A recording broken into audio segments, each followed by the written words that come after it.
Hi అండి, నేను మీ స్వాతిని.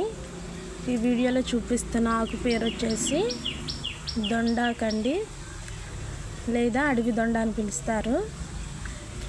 ఈ ఆకు వల్ల ఉపయోగాలు ఏంటో మీకు చూపిస్తాను చూడండి.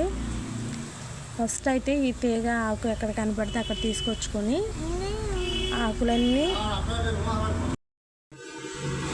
ఆకులన్నీ కడుగుదామండి. నీట్గా కడిగేసేసి ఇదిగోండి అన్నీ ఒలిచేసుకొని బాగా నలపాలండి.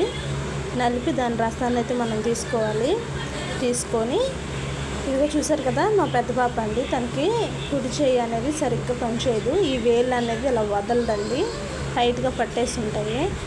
సో దానికి నేను రోజు పొద్దుల్లో రాస్తూ ఉంటానండి.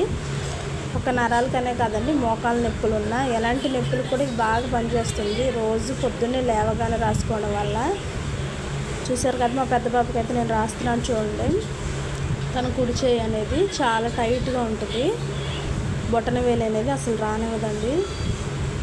తన గురించి అయితే రాస్తున్నాను చూడండి. రోజు పొద్దున్నే లేవగానే రాస్తానండి నేను డైలీ. దీనిలో కొబ్బరి నూనె కూడా కలిపి రాసుకోవచ్చండి, వాతం ఏమైనా ఉంటే అరాయిస్తుంది. చూసారు కదా, చేతులని ఎలా పెట్టి రాస్తున్నానో, ఆ బొటన వేలేనండి. అలాగే ఇట్స్ మీ స్వాతి ఛానల్ని సబ్స్క్రైబ్ చేయండి.